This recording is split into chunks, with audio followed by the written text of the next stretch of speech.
আমাদের আজকের গল্প তোবা পর্ব 1 থেকে 4, লেখিকা ফারু ইসলাম।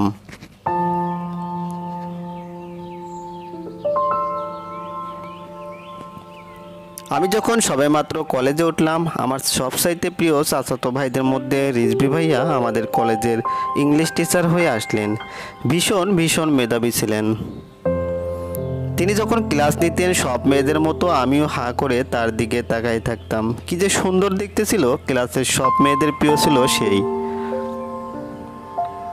গালে টোল পরে কি যে ভালো দেখায় তাকে! শুধু মাত্র চশমার কারণে তাকে ভদ্র লাগে, না হলে লুচ্চার লিডার লাগতো। এই চশমাতে তার লুচ্চ ফেস চোখে পড়ে না।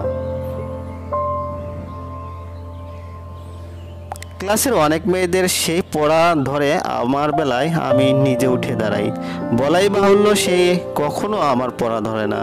কিন্তু ওই যে প্রতিবারের মতো অর্ধ পড়া বলে ভাঙ্গা কলসির মতো মুখ করে তার দিকে তাকাতাম। আর সেও প্রতিবারের মতো আমাকে 2 বালতি কথা শোনায় চলে যেত। তার সব কথার একটাই মানে, আমার মতো ছাত্রী সে জীবনেও দেখেনি। তারপরেও খুশি খুশি লাগে, বকা দেখ 1000 বার, তাও তো কথা বলা হয় মানুষটার সাথে। একদিন মা আমাকে টানতে টানতে রিজভী ভাইয়াদের বাসায় নিয়ে গেলেন। তখন উনি খুব অতি মনোযোগ দিয়ে কপাল কুঁচকে চা হাতে টিভি দেখছিলেন। ভাবখানা এমন যে টিভিতে চলিত শো তার একদমই পছন্দ না। মাকে দেখে হাসি দিয়ে সালাম দিলেন। ইস, কি যে সুন্দর হাসি! আর আমাকে দেখে প্রতিবারের মতো গম্ভীর গলায় শুধু এতটুকু জিজ্ঞেস করলেন, তোবা ভালো আছো? বেটা, আজকে যে ধোপা বাড়ির লোকের মতো আমায় সাবান বাদে ধুয়েছিলি মনে নাই? আবার জিজ্ঞেস করে কেমন আছি। কি শুনতে চাস তুই? না গো, তোমার তোবা ভালো নেই। তাকে তুমি পানিতে চুবাও, তোমাকে দেখলে যে তার পরাণ যায় জ্বলিয়া গান গাইতে ইচ্ছে করে। মার 100 কেজির ধমক খাই নিজের ভাবনার জগৎ থেকে বের হয়ে আমি তাকে 3 বার ভালো আছি বলে ফেললাম। সেই চুপ করে চোখ ছোট ছোট করে আমার দিকে তাকিয়ে বলল, আমি একবারে সব কথা শুনতে পাই তোবা, এতে বারবার বলতে হবে না। আমি শুধু ব্যাককেলের মতো মাথা ডানে বামে দুলালাম। আফজাল কোথায় দেখছি না যে? মা রিজভী ভাইয়াকে উদ্দেশ্য করে জিজ্ঞেস করলে উঠল। উনি একটু কাজে বের হয়েছে জেঠিমা, রিজভী ভাইয়া বলে উঠল।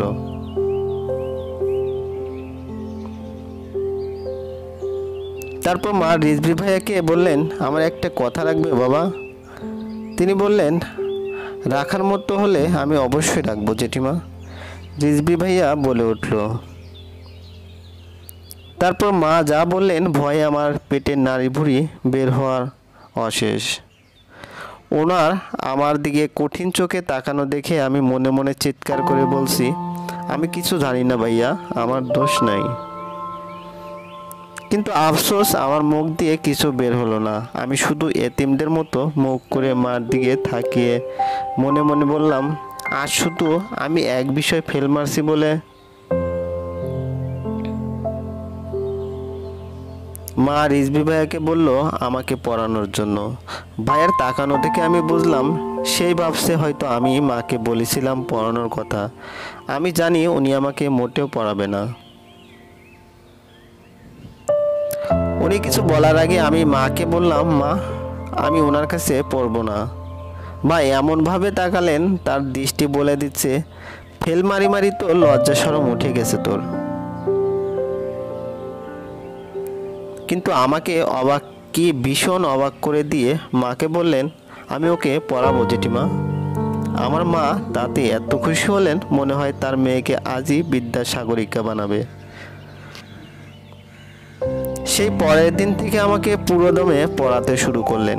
কিন্তু তার পুরো সময় খেয়াল বইয়ের ভিতরে থাকতো, আর আমার খেয়াল থাকতো তার উপর। তিনি প্রতিদিন পড়াতে আসতেন আর আমাকে নো পাত্তা টাইপস একটা লুক দিয়ে পড়াতেন। হঠাৎ কলেজে আমাকে উনি পড়া ধরলেন, কিন্তু আমি হাবলার মতো তার দিকে তাকাইছিলাম। ওনার ঠোঁটগুলো কি যে সুন্দর! ইচ্ছে করছে একটা। শেষ আর স্বপ্ন দেখা হলো না। উনি আমাকে একটা বাসকায় ধমক মারলেন। আর এত এত এত অপমান করলেন, রাগে দুঃখে আমি কান্না করে দিয়েছিলাম। পুরো ক্লাস আমি মুখে হাত দিয়ে কান্না করছি। মানুষটা এত নিষ্ঠুর ছিল, একটিবার আমাকে কান্না থামাতে বলেনি, এমনকি ফিরেও তাকায়নি। মনে মনে 100 বার বলছি আর তাকাবো না আপনার দিকে, আপনার নিষ্ঠুর ভালোবাসি না আপনাকে। ওই দিন কান্নাতে আমার জ্বর চলে আসছিল। উনি এসে শুধু আম্মুকে বলে গেল যেই জ্বর কমলে ওনাকে ডাকতো। একটিবারের জন্য আমাকে দেখে গেলেন না, রাগ হলো খুব। আমার জ্বরের কথা শুনে বড় আপু ঢাকা থেকে এসে হাজির। আমরা 2 বোন, রুবা তোবা। বাবা মা আমাদের 2 বোনকে খুব আদর করতেন।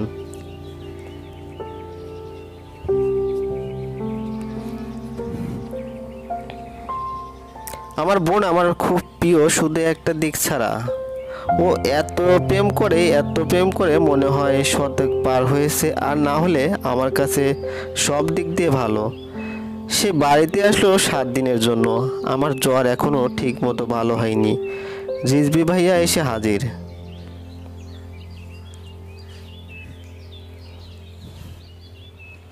সে আমাকে এসে বলল, তোমার জ্বরের জন্য পড়াচুরি অনেক হয়েছে, এবার পড়তে বসো।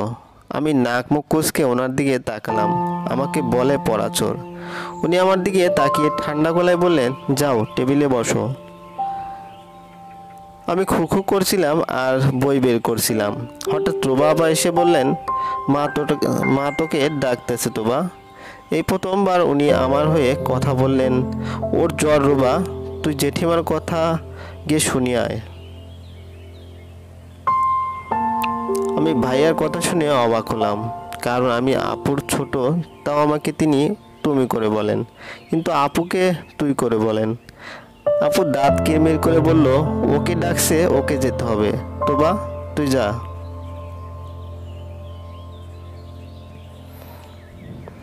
রিজভী ভাইয়া চোখ গরম করে আমার দিকে তাকিয়েছিল, তাও আমি চলে গেলাম। আমি মায়ের কথা শুনে যখন আবারও রুমে আসছিলাম, রুবা আপুকে রিজভী ভাইয়া কিস করছিল।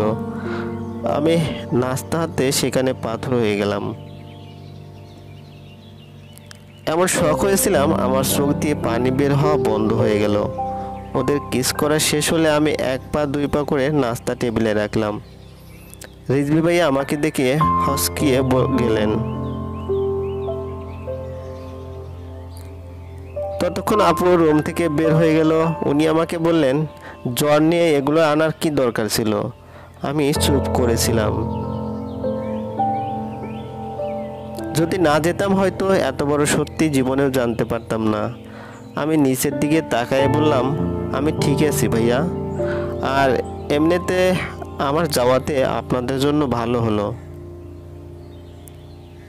এই কথাটা আমি এক দৃষ্টিতে ওনার দিকে তাকিয়ে বললাম। আমার চোখের পানিতে বন্যা হয়ে যাচ্ছে। কিন্তু সবচাইতে বিস্ময়কর কথা হলো, ওনার গোল গোল চশমার ভিতরেও চোখের পানি টলমল করেছিল। আমি কিছু না বলে চোখ সরাই ফেললাম। উনি বললেন, আজ আর থাক, আমি কাল পড়াতে আসবো। এই কথা বলে আর 1 মিনিটও দাঁড়ালেন না। কেন বা দাঁড়াবেন? হয়তো আমাকে পড়ার নাম দিয়ে আপুকে এক নজর দেখতে আসলেন। কি ভাগ্য নিয়ে না আপু দুনিয়াতে আসলো। ভাইয়ার বা দোষ কি? আপু চোখ ধাঁধানো সুন্দরী, তার মতো মেধাবী। কিন্তু আমি আহামরি সুন্দরীও না, পড়ালেখার ব্যাপারে তো বোতা ছাত্রীদের মধ্যে একদম নিম্ন স্তরে। আমার মতো মেয়েকে যে উনি হামকি দামকি দে, এটাই অনেক। ঠিক করলাম ভুলে যাব ওনাকে। সেই সুবাদে জ্বর আমার আরো 2 ডিগ্রি বাড়লো। 2 দিন পর ইংরেজি পরীক্ষা ছিল। কাট হয়ে গেলাম পরীক্ষা দিতে। ফলাফল দিতে দিতে আমি পুরো সুস্থ হয়ে গেলাম। আমি ভাবছিলাম ফলাফল ভালো আসবে, ইংরেজিতে হয়তো তেমন একটা ভালো ফল আসবে না,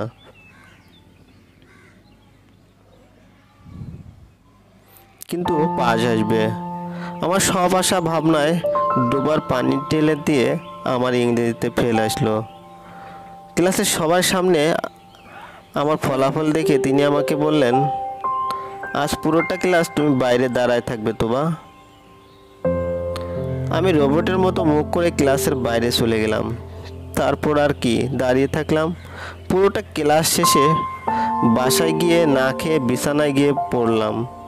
7 দিনের জায়গায় আপু 20 দিন থেকে গেল। যাওয়ার আগের দিন একটা বিশ্রী কাণ্ড হলো। আমি বান্ধবীদের সাথে ঘুরে যখনই বাসায় এসে দেখলাম মা বাবা বাসায় কেউ নেই, কিন্তু আমার রুম থেকে কথা শোনা যাচ্ছিল। হুকি মারি দেখলাম আপু বারবার রিজভি ভাইয়ার হাত নিজের শরীরে রাখছিল, আর উনি বারবার সবাই সরাই ফেলছিল। তাদের কথাবার্তা এমন ছিল। আপু বলল, রিজভি, আমার অনেক দিনের শখ, এটা তুমি আমার কোমরে হাত থেকে আমাকে কাছে টানবে। রিজভি বলল, দেখ রুবা, পাগলামি করবি না, আমি তুবাকে পড়াতে আসছি। এখানে যে কোনো সময় ও চলে এসে আমাদের এমন দেখলে আমাকে খারাপ ভাববে। আপু বলল, ও তোমাকে খারাপ ভাবলে তোমার কি? এই কথার প্রত্যুত্তর উনি কিছু বললেন না, কিন্তু আপু তার নোংরামি চালায় যাচ্ছে। একটা মেয়ে কি করে বিয়ের আগে একটা ছেলেকে সব বিলিয়ে দেয়? আর সবচাইতে বড় কথা, ছেলে না চাওয়ার শর্তে। রাগে দুঃখে আমার মুখ পাকস্থলী থেকে তিতা পানি এসে মুখ তেতে হয়ে গেল। এরপরে আমি রুমে ঢুকতে ভাইয়া আপুকে নিচ থেকে সরিয়ে দিল। সারা রাত আমি বালিশ কামড়ে ধরে কান্না করেছি। পরের দিন আপু ঢাকা ফিরতে চলে গেল। এর 2 দিন পর কলেজে আরো একটা কাণ্ড হলো।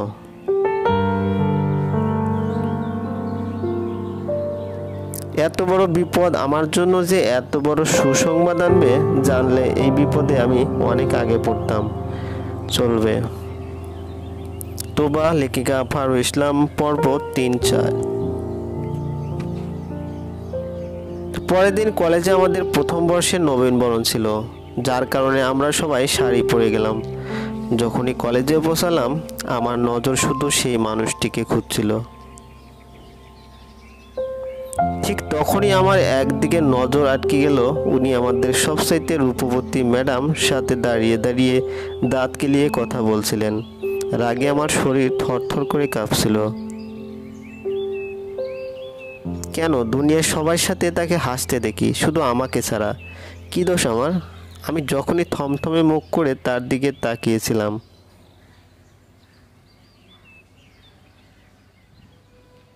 হঠাৎ পিছন থেকে পরিচিত একটা স্বর শোনা গেল। একটা মানুষকে শাড়িতে এত সুন্দর লাগতে পারে এই প্রথম দেখলাম। আমি পিছনে তাকিয়ে ফিক করে হেসে দিলাম আর মৃদু চিৎকার দিয়ে বলে উঠলাম, মেহবুব ভাইয়া।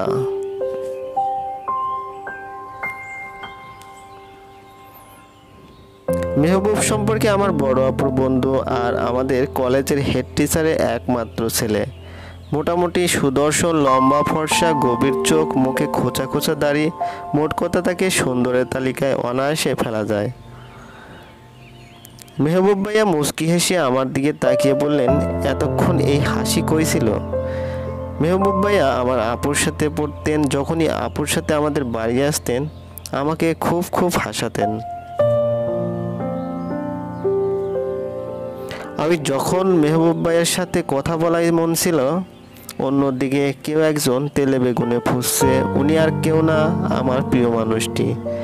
আমি মেহবুব ভাইয়াকে বললাম, ভাইয়া, আমি আমার বান্ধবীদের সাথে দেখা করে আসি। উনি মুচকি হেসে বললেন, যাও। আমি যখন আমার বান্ধবীদের সাথে কথা বলছিলাম ঠিক তখনই রিজভি ভাইয়া এসে আমার পিছনে দাঁড়ালেন। মানুষটির উপস্থিতি আমি কেন যেন বুঝতে পারি। উনি চোখের ইশারায় আমার সব বান্ধবীদের যেতে বললেন। আমি তার দিকে ভয়ানক দৃষ্টি দিয়ে তাকালাম। উনি আমার দৃষ্টি সম্পূর্ণ উপেক্ষা করে আমাকে বললেন, আমার সাথে আমার রুমে চলো তোবা। আমি গাল এক হাত হা করে তার দিকে তাকায় থাকলাম। বলে, কি লোক? উনি বললেন, হা করে কি দেখছো, তাড়াতাড়ি ভিতরে চলো। আমি দৃঢ় কণ্ঠে বললাম, আমি যাব না। উনি শান্ত স্বরে বললেন, তোবা, তোমার ব্লাউজের হুক খোলা। আমার চোখ মনে হয় বের হয়ে যাবে এমন অবস্থা। এত বড় ছাগলি কেন আমি?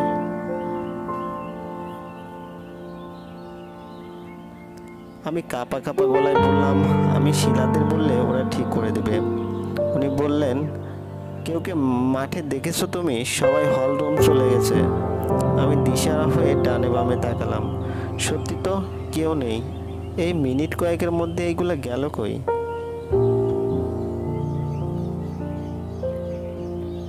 আমি বললাম, হল রুমে গিয়ে ঠিক করব আমি। উনি আমাকে টানতে টানতে তার রুমে নিয়ে গিয়ে ঠাস করে দরজা আটকে দিলেন। ভয়ে আমার গলা শুকিয়ে গিয়েছিল।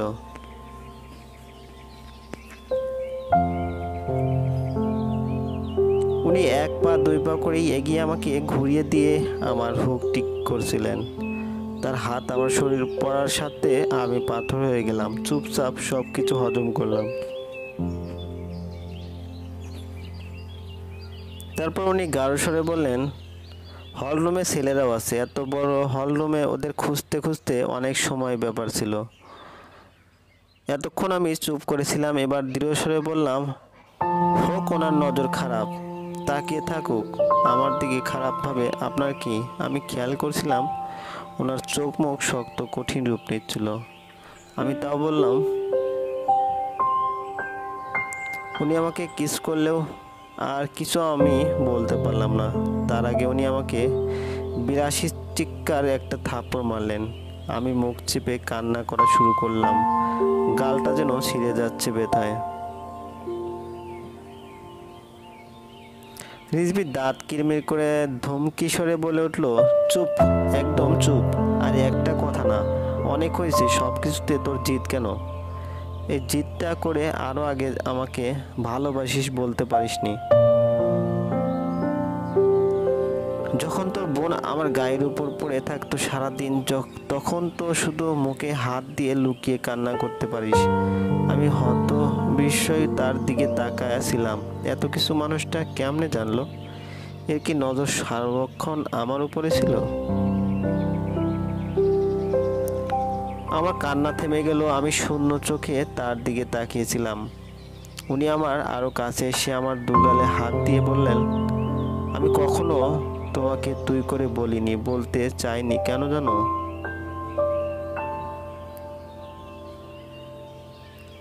কারণ ভালোবাসি তোমাকে, বিয়ে করতে চাই। নিজের বউকে দুই তুকারি আগে করতে চাই না।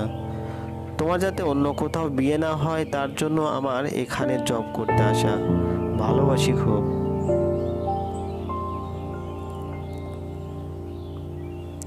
আমার তখন মনে হচ্ছিল আমি হাওয়া বাজছি। এত সুখ সুখ লাগছিল যেন এখনই এই সুখে আমার মরণ হবে। আমি চট করে তাকে জড়িয়ে ধরলাম। এই মানুষটাকে আমি খুব ভালোবাসি, খুব।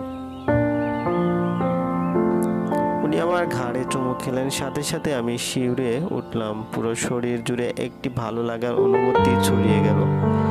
আমার কানের কাছে মুখ নিয়ে ফিসফিস করে বললেন, তোমার ঘাড়ের তিলটা আমার খুবই প্রিয়। এখানে গভীর চুমু খাওয়া আমার অনেক দিনের শখ, অনেক। তারপর আস্তে আস্তে আমার তার ঠোঁট বসিয়ে দিলেন। অনেকক্ষণ পর উনি যখন আমাকে ছাড়লেন, তারপর আমার কোমর ধরে এক টান দিয়ে আমাকে তার কাছে নিয়ে বললেন, আর এটা তোমার অনেক দিনের শখ, আমার ঠোঁটের স্বাদ নেওয়া, তাই না?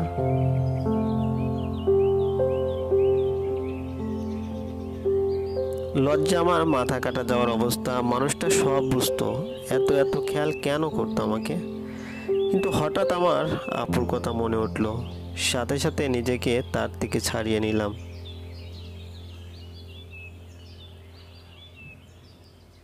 উনি অবাক হয়ে আমাকে বোঝার চেষ্টা করছেন।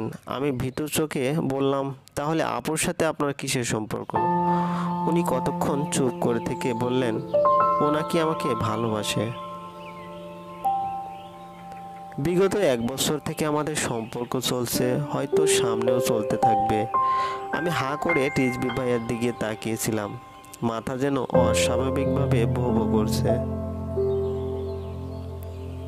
রিজভী ভাইয়া এখনো নিচের দিকে তাকিয়ে আছেন। তখন আমি তাকে বললাম, তাহলে আমাকে বিয়ে করবেন সেই কথা কেন বললেন? উনি এবার আমার মুখের দিকে তাকালেন, কিন্তু কোনো কথা বললেন না। তার চুপ থাকা দেখে আমি আবারও একই কথা বললাম। উনি এবার মুখ খুললেন। কারণটা তোমাকে আমি একটু আগে বললাম তোবা, ভালোবাসি তোমাকে। তার কথা আমি শেষ করতে না দিয়ে বললাম, আর আপুকে? উনি চোখ মুখ শক্ত করে বললেন, ইউ নো তোবা, তোমার বোন একটা সাইকো। ওর সাথে সম্পর্ক শুধু আমি এটার জন্য রাখলাম যাতে তোমার বোন আবারও সুসাইডের মতো নাটক না করে। আমার মাথায় যেন গাছ পড়লেও আমি এত জোরে চিৎকার দিলাম।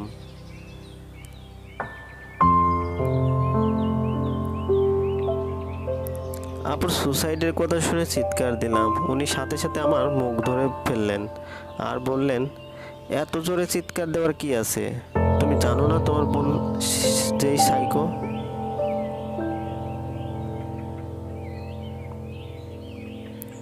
আমি ওনার হাত আমার মুখ থেকে সরাই বললাম, কি যাতা বলছেন? আমার আপু সুইসাইড কেন করতে যাবে? পাগলে পাগলে কি না করতে পারে তোবা? কি যাতা বলছেন? উনি বললেন, তোমার বোন আমার ভার্সিটিতে ঢোকার পর থেকে আমার সব বন্ধু জানতো ও আমার চাচাতো বোন। এই সুবাদে সবাই ওকে চিনত। আমার সব ছেলে বন্ধু ওকে পছন্দ করত, শুধুমাত্র আমি ছাড়া।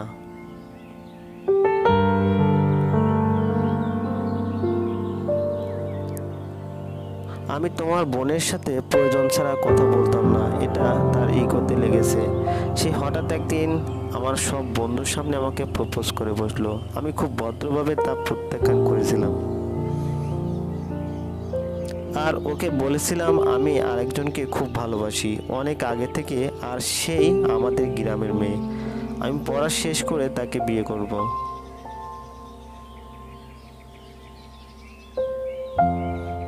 আর তোকে আমি বোন বলে মানি আর কিছু না, এটা বলে আমি ওইখান থেকে চলে আসি। রাতে আমি খবর পাই তোমার বোন সুসাইড করার চেষ্টা করেছে, আর সেই ঢাকা মেডিকেলে আছে। আমি ওইখানে গেলে ওই আরেক পাগলামি করে বসে হাতে স্যালাইন খুলে ফেলে আর চিৎকার চেঁচামেচি করা শুরু করে। তার চেঁচামেচি মূল বাক্য ছিল, যেই ওর সাথে সম্পর্ক না করলে ওই নিজের চিকিৎসা করাবে না। হাতের স্যালাইন খোলার কারণে ওর হাত থেকে গড়গড় করে রক্ত পড়ছিল। ওই কেউকে ধরতেও দিচ্ছিল না। পরে সবার জোরাজোরি করাতে কোনো উপায় না পেয়ে আমি ওকে হ্যাঁ বলে দিই।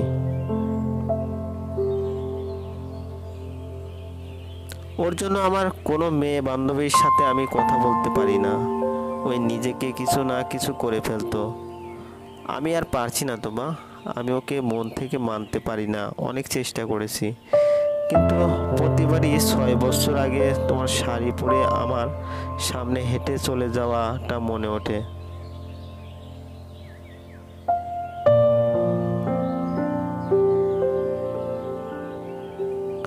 আমি অনেকবার তোমাকে ইগনোর করার চেষ্টা করেছি, কিন্তু প্রতিবার আমি ব্যর্থ হই।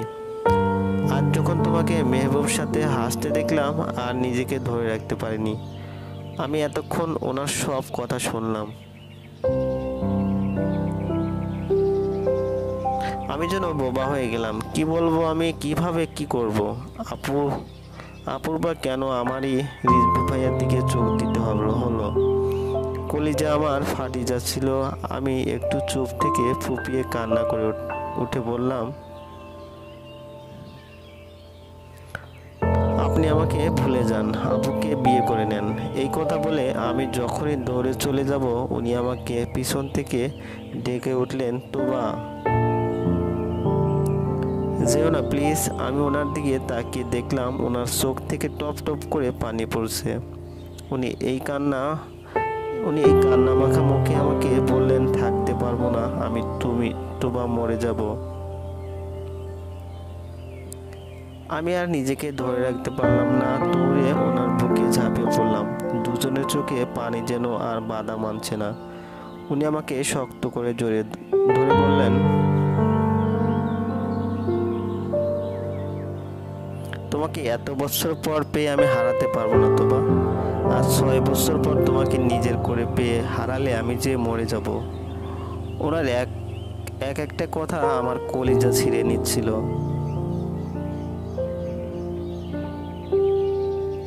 আমি বা কেমনে থাকবো এই মানুষটাকে ছাড়া? যখন থেকে ভালোবাসার মানে বুঝলাম, এই মানুষটাকে ভালোবেসেছিলাম। কিছুক্ষণ পর উনি চুপ হলেন। উনি যখন আস্তে আস্তে তার হাত আমার কোমরে আনলেন, তখন আমার আবার আপুর কথা মনে উঠলো। এই আমি কি করছি? আমার বোন এই মানুষটার জন্য নিজেকে শেষ করে দিচ্ছিল। আমি কিভাবে আবার আমার বোনকে মরণের পথে ছেড়ে দিই? আমি নিজেকে ঠিক রাখতে পারবো ওনাকে না পেলে। হয়তো ওনাকে ভুগতে হবে, কিন্তু নিজেকে মানিয়ে নিতে পারবো। কিন্তু আপু, না না না, এটা করতে পারবো না। আমি ওনাকে নিজের থেকে সরিয়ে ফেললাম। উনি হা করে আমাকে বোঝার চেষ্টা করছিলেন। আমি ওনাকে বললাম, আপনাকে আপুকে বিয়ে করতে হবে। ওকে বিয়ে করলে আস্তে আস্তে ঠিক আমাকে ভুলে যাবেন। উনি কিছু বলার আগে আমি দৌড়ে রুম থেকে বের হয়ে গেলাম।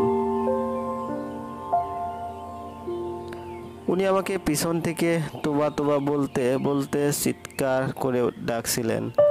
আমি দৌড়ে একটা সিএনজিতে উঠে গেলাম। উনি বোকার মতো তাকাইছিলেন আমার দিকে।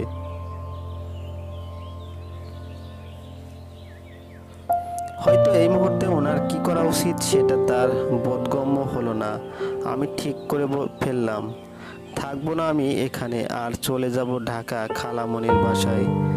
যেই বাবা সেই কাজ। সিএনজির মধ্যে বসে মাকে ফোন দিয়ে রাজি করে নিলাম।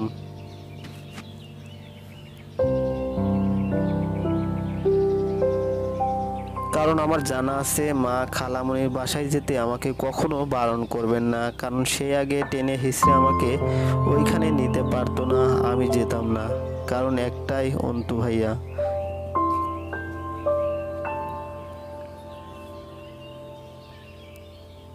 তার চোখের দৃষ্টি আমার কাছে ভালো লাগতো না। বারবার শরীর দিকে কেমন কেমন করে তাকাতো। কিন্তু এবার আমার পথ নাই। রিজভী ভাইয়াকে আপুর দিকে নিতে হলে আমাকে সরতে হবে।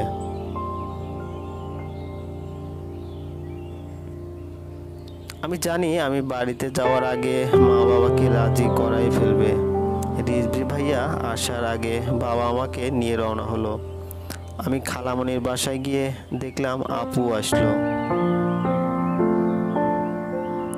আমাকে দেখে বলল, হঠাৎ ঢাকায় আসার প্ল্যান কিভাবে হলো? আমি উত্তরে ছোট করে একটা হাসি দিলাম।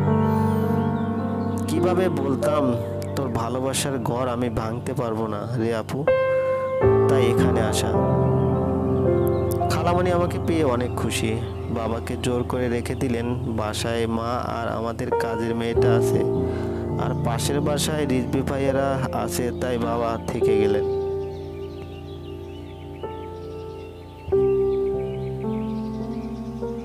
কিছুক্ষণ পর অন্তু ভাইয়া এসে হাজির। এসে তার নোংরা লুক দেওয়া শুরু করলেন। এবার আমি ভয় পেলাম না, কারণ আমার বাবা আমার সাথে আছে।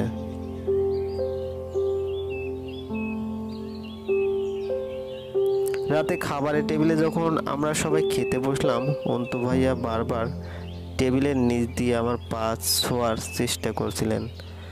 ভয়ে, রাগে, ঘৃণায় আমার শরীর কাঁপছিল। এত অসভ্য মানুষ কিভাবে হয়? তারপরেও তার দিকে রাগী লোক নিয়ে তাকালাম, কিন্তু উনি ওনার মতো করে খাবার গিলছেন, আমার দিকে একবার তাকাচ্ছিল না। আমি তখন সব শক্তি দিয়ে আমার পায়ের নখ দিয়ে ওনাকে আছড়ে দিলাম, বুঝা ঠেলা এইবার বেটা বদ। উনি সাথে সাথে চিৎকার করে উঠলেন। সবাই হা করে তার দিকে তাকিয়ে বলতে লাগলেন,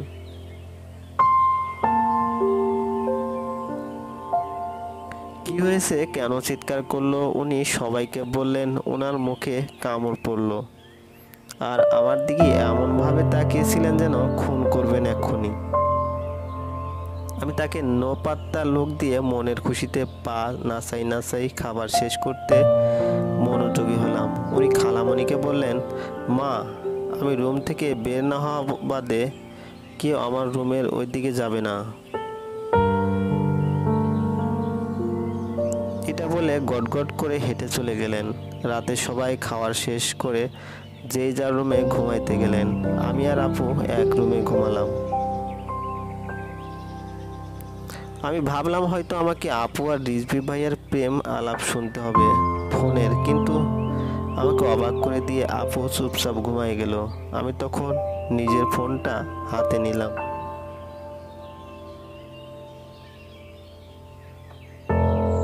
দেখি রিজভি ভাইয়ার 48টা মিস কল, 10টা মেসেজ। ফোন সাইলেন্টের কারণে হয়তো বুঝতে পারিনি মানুষটা ফোনের ওই পাশ থেকে আমার মতো তারও কলিজা খণ্ড খণ্ড হচ্ছে। এত কষ্ট কি আমাদের পাওয়ার ছিল? রিজভি ভাইয়ের কথা ভাবতে ভাবতে কখন ঘুম এসে গেল বুঝতে পারিনি।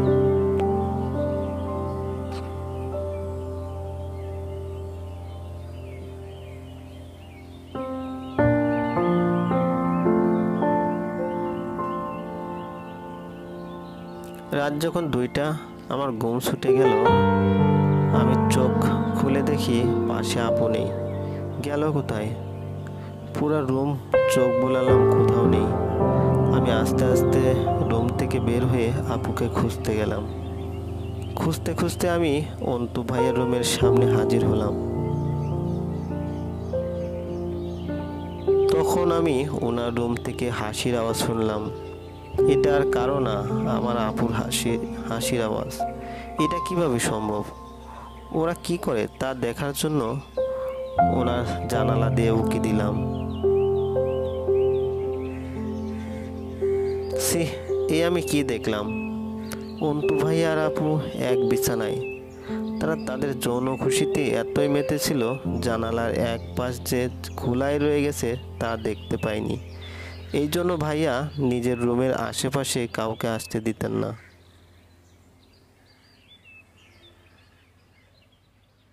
আমার যেন পা চলছিল না।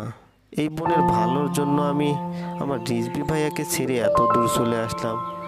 না, আমি আমার নোংরা মনের জন্য আমার রিজভি ভাইয়াকে ছাড়বো না।